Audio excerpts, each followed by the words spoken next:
Grande gueule. Grande gueule. Grande gueule. Grande gueule. Grande gueule. Grande gueule. Grande gueule. Non, on dit grande gueule. Et c'est votre émission matinale qui traite l'actualité bien de chez nous. Bonjour Mamadou Laminka. Bonjour Modi. Bonjour Hawa. Bonjour Hawa. Bonjour, bonjour. Et bonjour aux auditeurs et auditrices. Et on démarre cette émission par la une des quotidiens. Ces journaux parus ce mercredi 7 décembre 2016 à la une du quotidien national. Fin du forum de Dakar sur la paix et la sécurité. Le président de la République Macky Sall pour une approche globale contre la radicalisation. Les pays musulmans appelés à s'impliquer dans la déradicalisation. Le président Buhari demande à privilégier les renseignements. À la une de Vox Populi, insécurité dans la sous-région, terrorisme, les craintes des autorités sénégalaises. Le président de la République Macky Sall, nos enfants aujourd'hui se radicalisent par l'honnête général Cherkey. Semga, de nombreux Sénégalais piégés par l'immigration pourraient être recrutés par les islamistes. À la une de Sud Quotidien, forum sur la paix et la sécurité à Dakar, croisade contre l'extrémisme. Macky Sall s'arrêtait sur une réponse doctrinale de l'islam à l'extrémisme violent. Cherkey, Semga du Sénégal. Le Sénégal n'est pas à l'abri. Mohamedou Buhari, Boko Haram s'est tiré une balle dans le pied. Jean-Yves Le Drian, la souveraineté des États africains nécessite la formation d'armées nationales équipées et structurées. À la une de l'Observateur, lutte contre le terrorisme. Un projet de camp terroriste au Sénégal déjoué. Comment la police et la gendarmerie ont mis hors d'état de nuire les mises en cause. Général Cherkey, Semga, des combattants de Boko Haram et de l'État islamique envisagent de rentrer au bercail. À la une de Direct Info, meurtre de Sénégalais à l'étranger, le bilan macabre. Laxisme des autorités sénégalaises, point fort du régime, le dilatoire cortège interminable de cercueils rapatriés, les Sénégalais tués partout dans le monde, plus de 500 ressortissants dans les prisons. À la une toujours de Direct Info, réchauffement du front universitaire, le SAES en grève pour 72 heures. À la une des Échos, revue conjointe de la coopération, la Banque mondiale se lâche sur Amadouba. À la une de Walf Quotidien, affaire Petro-Tim, l'opposition envoie une sommation à Macky. Toujours à la une de Walf Quotidien, pénurie d'eau à Dakar, les carences de l'État émergent. Mansour Faye essaye de masquer ses insuffisances. À la une de Réumi Quotidien, affaire Petro-Tim, Ouattou exige une enquête internationale. À la une de Zoom Info, recomposition politique post-électorale, post-législative 2017. Et si Baldé devenait Premier ministre d'un gouvernement de majorité énergie, c'est l'interrogation de Zoom Info. S'il quitte Monco, il pourrait former un ticket avec Macky en 2019. À la une du Témoin Quotidien, Showbiz, 13 millions pour faire jouer Maître James à Dakar. À la une du quotidien, reportage Banjul respire la liberté, welcome to the new Gambia. Dans les coulisses du palais de Djamé. À la une de Sunulom, Bayman John souffle le show. Rocky Balboa, Moko Terrenaire. À la une de Stade, Ligue des Champions, 6e journée. Real Dortmund pour la première place, s'exclame Stade Quotidien. C'est là la une des journaux parus ce mercredi 7 décembre 2016, Modigay. Merci pour la lecture de la une de ces quotidiens. Lamine, les titres? Oui, j'en retiens quelques. Oui, politiques. Banco Wattu Sénégal qui continue son combat avec la division aujourd'hui constatée au sein de ce front. Je retiens également le forum pour la paix et la sécurité. Et je pense que la rencontre a été bouclée. Je retiens également à la une des quotidiens la grève du SAES, une grève de 72 heures qui démarre à partir d'aujourd'hui. Entre autres titres, oui, la pénurie d'eau qui a plongé Dakar encore dans les difficultés. Voilà. Ok, Hawa? Oui, j'ai un intérêt pour ça, cette rencontre sur la paix et la sécurité, cette croisade contre l'extrémisme, la radicalisation, le terrorisme. Je retiens également la division qui s'accentue davantage dans Monco Wattu Sénégal pour Walf Quotidien. C'est une opposition à deux têtes. C'est à ce scénario que nous faisons face. J'ai un intérêt pour ce remous avec le front universitaire. Donc, grève de 72 heures du SAES et la pénurie d'eau, le calvaire des Sénégalais qui se poursuit. Affaire Manko Wattu Sénégal, une coalition, deux têtes. Et ensuite, ils ont envoyé une sommation au chef de l'État. Ils remettent au bout du jour l'affaire Petro-Tim. Oui, absolument. Une remise au goût du jour de l'affaire Petro-Tim. Il y a de cela quelques jours, je m'interrogeais sur effectivement qu'est-ce qui est devenu ce débat sur le pétrole. On constate que le débat ne s'est pas encore estompé. Le Front Manko Wattu Sénégal continue toujours à réclamer transparence quant à la gestion des ressources naturelles du pays. Et jusqu'à présent, il n'y a pas encore de réponse venant de l'État, une réponse en tout cas satisfaisante, qui fera dissiper les doutes. Parce que jusqu'à présent, il n'y a rien de clair par rapport à la façon de gérer ou bien à la façon dont l'État compte gérer ces ressources naturelles-là. Donc, il est tout à fait normal que l'opposition, la société civile, continue à interpeller les dirigeants par rapport à cela. Affaire Petro-Tim, Hawa. Oui, on va dire timide toujours, c'est encore la nuit, c'est pas encore le jour pour cette affaire, puisque rien n'est encore clair dans la tête des Sénégalais concernant la gestion du gaz et du pétrole, même si on a procédé il y a quelques jours à l'installation du COS Petrogaz qui va se charger de tout ce qui est information déjà sur les ressources gazières et pétrolières, leur gestion, leur exploitation, la part de l'État et tout le reste. Mais ça reste encore dans les couloirs ou dans les salles du palais présidentiel ou des départements concernés. En fait, cette gouvernance basée sur divulguer également les informations à temps auprès de la population sénégalaise. On n'y est pas encore. Et autre chose, si l'opposition se camponne un peu à cette affaire, au scandale Petro-Tim, à l'affaire Petro-Tim entre guillemets, disons c'est un peu un os qu'ils sont en train de ronger, puisque on n'a pas encore apporté de réponse là-dessus avec les personnes interpellées. Ça continue à nourrir le débat du côté de l'opposition. Malheureusement, quelquefois, le reproche qu'on leur fait à Manko Wattu Sénégal à côté de cette division, prédite par d'autres, et malheureusement le scénario conforte cette thèse plus qu'autre chose, c'est qu'il n'y a pas véritablement de nouveauté dans les revendications ou dans la façon de s'opposer. C'est-à-dire que face à cette opposition actuellement, comment elle se manifeste, comment elle s'impose sur l'échiquier, concernant la gestion du pays, au-delà du gaz et du pétrole, c'est que malheureusement, voilà, c'est juste sur la base de l'actualité, sur la base des failles du régime en place, et ça manque d'originalité, de créativité, disons, ça manque de combativité dans l'opposition. Alors, cette opposition qu'on dit divisée, est-ce qu'elle peut porter aujourd'hui le combat? Ça va être difficile en tout cas, à ce rythme-là, c'est-à-dire dans un ordre dispersé, d'avoir des résultats satisfaisants. Surtout qu'aujourd'hui, ils ont affaire avec un pouvoir qui est prêt à tout pour atténuer la force de cette opposition. On ne l'oubliera pas. Le président Macky Sall l'avait promis et il est toujours dans cette démarche-là, et c'est de bonne guerre. Il n'a pas aujourd'hui intérêt à ce que cette opposition puisse être une opposition forte et unie. Cela tout simplement ferait tout simplement que le président de la République et ses alliés vont être dans une position de faiblesse.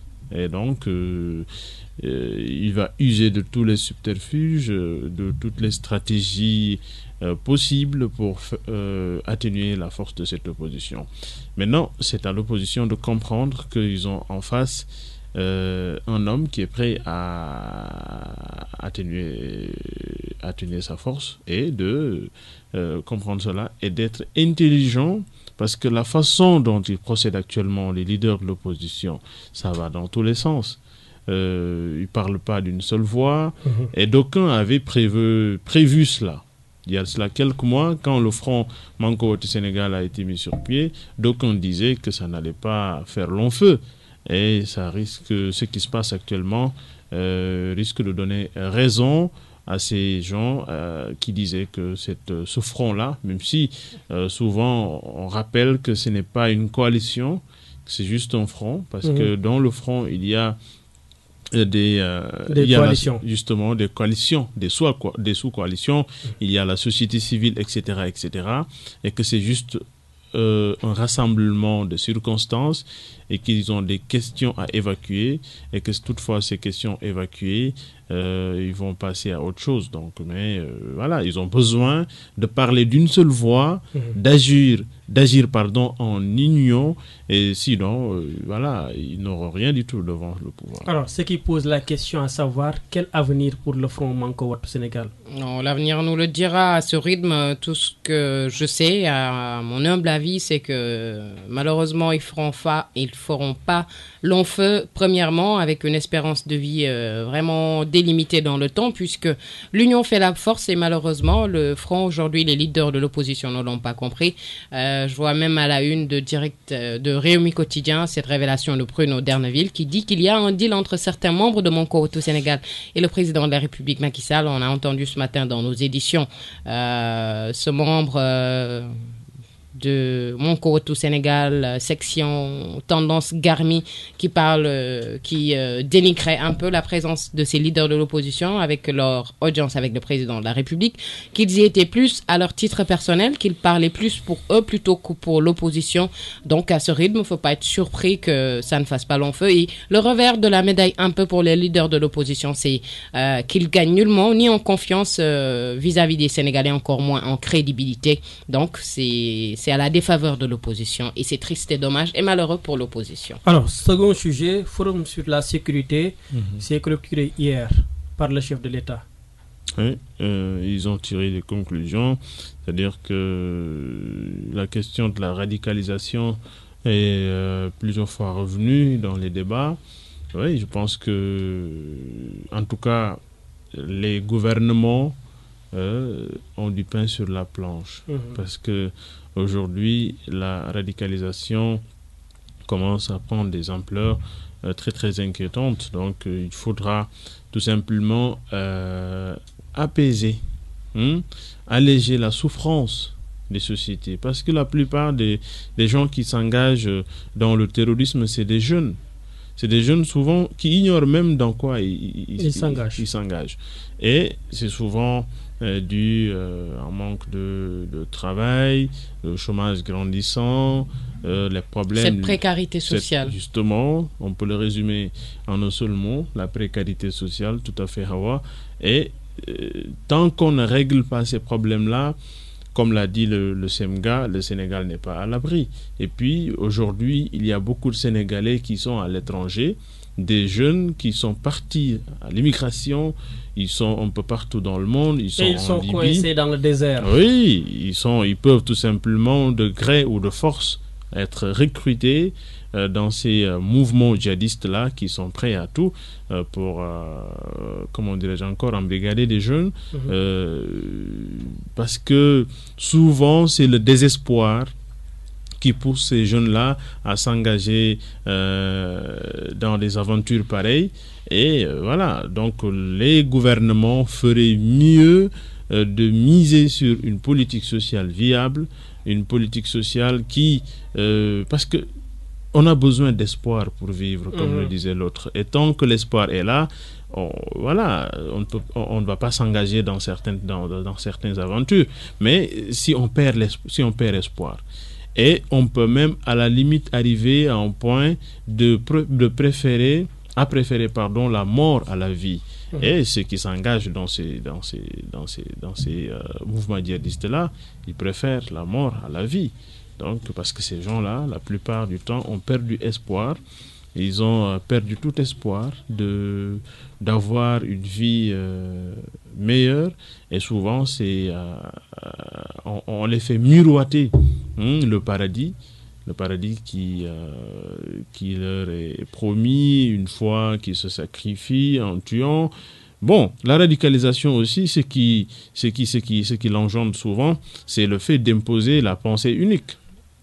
La pensée unique, parce que il faut donner à chacun la possibilité d'exprimer sa foi, d'exprimer sa religion de manière... C'est là où se situe mon problème. Oui. Pourquoi utilise-t-on la foi, la religion pour embrigader ces jeunes? Comment? Oui, parce que et puis la plupart des jeunes qui s'engagent dans ces mouvements-là, ils savent même pas. Il y a l'ignorance. Justement, ils savent même pas c'est quoi l'islam. Hein, la plupart du temps, parce que si on prend l'exemple de la France, la plupart des jeunes Français d'origine maghrébine qui sont engagés, qui sont allés rejoindre l'État islamique, la plupart du temps, c'était même pas des musulmans pratiquants.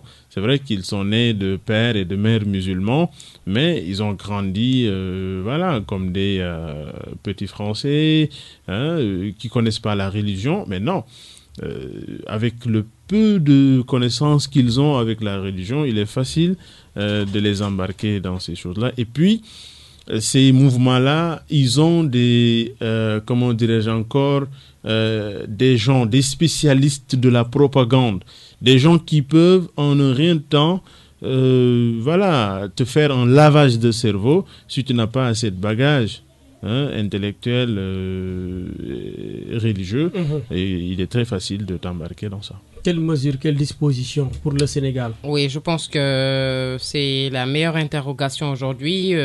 Si on veut vaincre cette histoire d'extrémisme, il faut miser sur l'éducation parce que tout ce qu'on a vu jusque-là, c'est que ça joue également aussi bien sur l'ignorance de ces potentielles personnes à enrôler, mais également sur la misère sociale simplement. Le cas de la France, je veux dire, c'est un exemple patent parmi tant d'autres sur la planète Terre. Ces marginaux du système français, ces jeunes qui ont été rejetés par la société, c'est frustré qu'on on va jouer là-dessus, mais on va jouer également sur l'ignorance des valeurs humaines, l'ignorance également des valeurs musulmanes. Et malheureusement, pourquoi on donne l'argument de la foi de Dieu pour ce mal-là? C'est parce que malheureusement, partout où l'on va, il y a des personnes mal intentionnées et des personnes bien intentionnées. Et la Oumma n'échappe pas à cette règle, puisque voilà, c'est pas des extraterrestres qui composent, qui sont des pratiquants, c'est des êtres humains. Donc tout ça demande déjà également qu'à l'intérieur des pays comme les nôtres, le Sénégal, le travail davantage pour retenir cette jeunesse, miser sur la formation, ces services minimums de base, respectant la dignité de tout un chacun. Si on s'attelle à cela, on pourra contrer ce problème, mais de concert également en parfaite collaboration avec les États frontaliers. On a le Mali, on a la Mauritanie, qui sont des pays déjà investis par les terroristes. Nous ne sommes pas à l'abri puisqu'il n'y a pas très longtemps, il y a un terroriste qui a été intercepté au Sénégal et qui avait pu échapper aux frontières sénégalo-mauritaniennes. Tout ça, donc, ça demande... Ils sont deux. Également beaucoup de travail. C'est les deux qu'on a comptabilisés, mais d'autres qu'on n'a pas pu comptabiliser également. Donc, quand on nous dit qu'on n'est pas à l'abri, oui, on n'est pas à l'abri. Il faut rester sur la garde, donc vigilance et prudence. Que Dieu nous préserve. Alors, les membres du syndicat autonome des enseignants du supérieur remettent ça. Le CS est en grève pour 72 heures. Oui, tout de suite, on va parler d'éducation, de formation. Je pense qu'aujourd'hui, au moment où on parle d'émergence, on ne peut pas, comment dirais-je encore, prendre à la légère la question de l'éducation et de la formation. Et c'est l'un des fondamentaux d'un pays. L'éducation, la santé, l'énergie, les denrées de première nécessité, entre autres, sont les fondamentaux. C'est des choses qui ne peuvent pas manquer à une société qui se veut émergente. Maintenant, il y a de cela quelque temps, les enseignants du SAES ont alerté sur leurs conditions exécrables de travail. Il y a des chapiteaux installés, c'était des chapiteaux qu'on avait dit provisoires, mais aujourd'hui ça perdure. Quand j'ai écouté récemment le porte-parole, disait à chaque fois, il constate que on amène une pierre pour consolider ou bien pour encore maintenir plus solide ces chapiteaux-là, qu'on avait dit provisoires. Il y a également d'autres problèmes. Avec beaucoup d'étudiants qui tombent dans les pommes en période de chaleur. C'est inhumain. Donc, l'éducation et la formation, pour qu'elles puissent bien se faire, ça demande des conditions, idoines, un certain nombre de conditions, mais on se rend compte que voilà, la politique de l'éducation nationale, la politique de l'enseignement supérieur reste encore en l'état. Donc voilà, je pense que l'État doit prendre des mesures par rapport à cela, essayer de satisfaire, essayer encore de se retrouver autour d'une table, essayer de négocier. Ils ont forcé des réformes de l'enseignement supérieur. Ces réformes-là, on a vu ce qu'elles ont engendré comme conséquence. Aujourd'hui, il faut se retrouver autour d'une table, essayer de négocier et trouver les meilleures solutions qu'il fallait. Hawa? Oui, le SAES décrète 72 heures de grève. C'est pour exiger le respect des accords. Entre autres points, le paiement des motivations de recherche des enseignants, la livraison des infrastructures pédagogiques et aussi des audits sur les contrats de performance. Rappelez juste également une chose avec la Banque mondiale, le FMI, Bretton Woods et autres qui se sont carrément impliqués dans la gestion de l'enseignement supérieur avec l'Université Cheikh Anta Diop de Dakar. Et ça a D'ailleurs, comme amené... c'est la Banque mondiale qui est derrière la réforme de l'enseignement Ça a supérieur. comme privatisé cet enseignement supérieur et ça a amené plus de complications, de problèmes qu'autre chose. Cette revue conjointe également de la Banque mondiale avec l'État du Sénégal avec 595 milliards de francs CFA. Tout cet argent-là, le peu d'argent qu'on a, le peu ou énormément d'argent qu'on a, on devrait vraiment les investir sur des secteurs prioritaires comme l'éducation, comme la santé, la formation professionnelle, la formation technique et tout le reste avant de penser à autre chose, c'est-à-dire tout ce qui est politico-politicien. Voilà, il faut aussi préciser que les institutions de Bretton Woods, quand elles mettent leur argent, elles ont des exigences. Ouais. Elles ont un droit de regard. Justement, Qui droit de paye regard, commande. il y a les CDP, les contrats de performance imposés par la Banque Et mondiale. qui paye commande. Et C'est on toujours- est très très loin des objectifs de l'UNESCO par rapport à Éducation pour tous. l'éducation De qualité, justement, hein. de qualité et de l'enseignement également. Donc je pense qu'il faut redoubler d'efforts. Il faut encore travailler. Il comme faut de le l'indépendance disait, également et voilà, de l'autonomie. Hein. Comme le disait l'ancien chef de l'État du Sénégal, Abdoulaye Wade, il faut travailler, encore travailler, toujours travailler. Beaucoup Est-ce de que les travail. enseignants travaillent? Les enseignants... Du supérieur. Ils sont pas blancs aussi comme neige. Souvent, ils ont un pied dans le privé, un pied dans le public. Oui, Est-ce que c'est pas la on accuse souvent... vulnérabilité qui le fait ça? Je veux dire, le savoir, ça n'a pas de prix. Mais est-ce que aussi également, ils ont le salaire dû? Oui, on a vu des professeurs d'université qui ont eu une fin malheureuse. Et ça, je pense que... C'est des têtes. Bien sûr. Je me rappelle du professeur Sangaré. Paix à son âme, que Dieu ait pitié de son âme. Et tant d'autres professeurs qui, aujourd'hui, vivent dans la galère. Mais non, on ne peut pas aussi... Il faut les retenir. Occulter aussi. le fait aujourd'hui que des professeurs donnent des cours dans le privé. On les accuse de concurrence déloyale. Au lieu de donner correctement et régulièrement des cours à l'université, ils préfèrent donner des cours dans le privé où ils sont très bien payés. C'est ça. Et ça aussi, c'est un autre problème. C'est parce que peut-être, comme l'a dit Hawa, ils sont mal payés dans le public qu'ils cherchent à combler le vide par le privé. Mais l'enseignement supérieur, nous l'avons tous suivi. Hein? Mais dernièrement, ces 10 dernières années, moi je dirais que, excusez-moi, c'est plutôt des fascicules que des explications. Oui, il y a des profs quand même qui donnent régulièrement des cours. Il y a des profs qui donnent régulièrement des cours, mais il est très difficile d'encadrer des milliers et des milliers d'étudiants. Et ça, c'est le là où le bas surpeuplement. blesse. Le surpeuplement, c'est un problème. C'est le plus grand problème aujourd'hui des universités publiques. Maintenant, l'État a essayé de construire des universités qui n'en sont pas des universités, parce que c'est des cures, c'est des centres universitaires régionaux qui n'ont pas cette capacité de désengorger Dakar. L'université de Diamniadio, qu'en est-il exactement?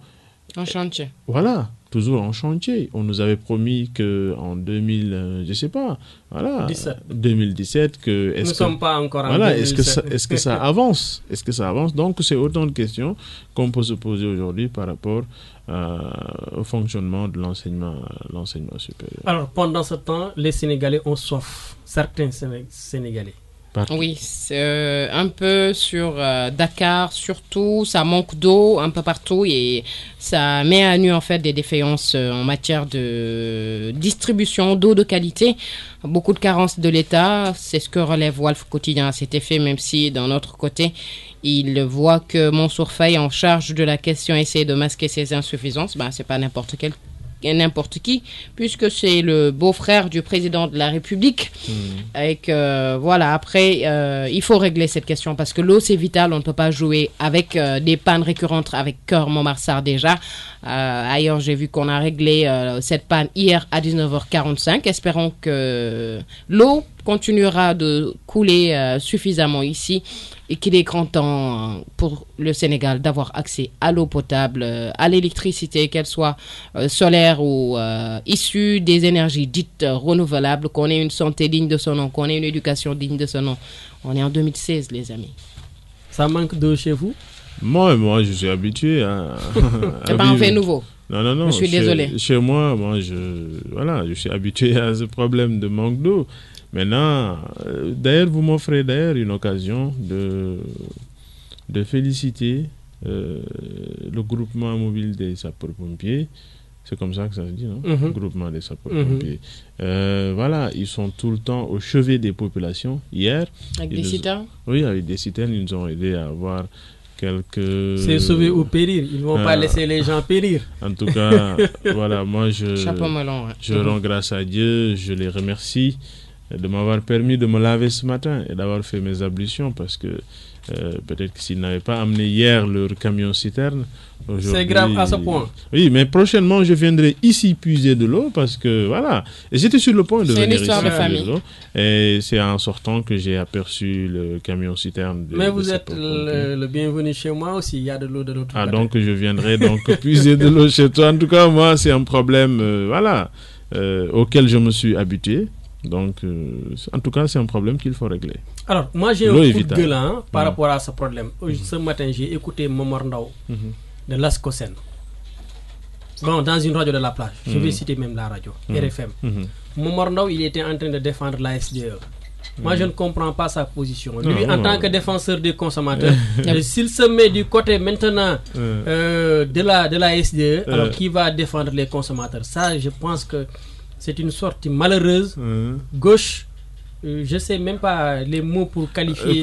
Tu n'as pas de mots pour qualifier Non, j'étais ahuri. C'est pour ça qu'on dit qu'au Sénégal, il n'y a pas de défenseur des droits des consommateurs. C'est de tels propos le confirment. C'est malheureux. Mais bon, en fait, ce que je trouve bizarre, c'est que il y a des milliards qui ont été injectés dans un projet, dit projet d'urgence pour l'autosuffisance en eau dans la région de Dakar. Des forages ont été creusés un peu partout, comment dire encore, à Pout, dans la forêt de Caille, dans la forêt de comment on appelle ça encore, la forêt de Thiès, comment on appelle encore. La forêt de Caille, oui. Ou les Niayes un peu. Voilà. Mais jusqu'à présent, ça fait 2 ans maintenant que ce projet-là existe, mais il me semble que ça n'a pas encore résolu les problèmes. Et c'était prévu pour alimenter en eau, ravitailler en eau dans les zones comme Liberté 6 Extension, Cité Konachap, entre autres quartiers de Dakar, qui sont souvent confrontés à ce problème d'eau, mais jusqu'à présent, le problème reste dans l'État. Alors, autre coup de gueule, c'est destiné au directeur de l'exploitation de la SDE. Qu'est-ce qu'il a fait? Il dit que c'est pas pour demain la fin. Au moins, il est sincère. C'est pas pour demain la fin, parce que les canalisations sont actuellement occupées par de l'air. Il y a de l'air dans les canalisations. Il faudra beaucoup de techniques. Il a utilisé des termes techniques, des termes savants que personne ne comprend. Pour expliquer, c'est pas demain la fin, parce qu'il va falloir du temps pour que l'eau puisse arriver jusqu'à destination. Ils ont de l'eau. Ils ont de l'eau. C'est pas le commandé sénégalais ou dans la banlieue? Je vois dans l'Observateur, il rend hommage, comme vous l'avez dit, aux camions citernes, aux sapeurs-pompiers, en retour, voilà, qui sauvent les Sénégalais de cette soif. Grève de faim, on a entendu, mais grève de soif, là, d'eau, on n'a pas encore vu. C'est un pays qui se dit émergent. Et nous sommes au XXIe siècle. Coup de gueule. Et pire encore, cette eau-là, tu ne peux même pas la boire. qui ne peut que t'en laver ou bien faire le linge. Boire cette eau égale suicide. Absolument, c'est de l'eau rougeâtre que tu ne peux même pas consommer. Il est même impensable de le faire. Donc tu es obligé d'acheter de l'eau minérale. Et cette eau-là, tu l'utilises. Et il va falloir des semaines et des semaines pour boire cette eau-là. C'est extraordinaire. Vive l'émergence. Grande gueule. Grande gueule. Grande gueule. Grande gueule. Grande gueule. Grande gueule. Grande gueule. Non, on dit grande gueule.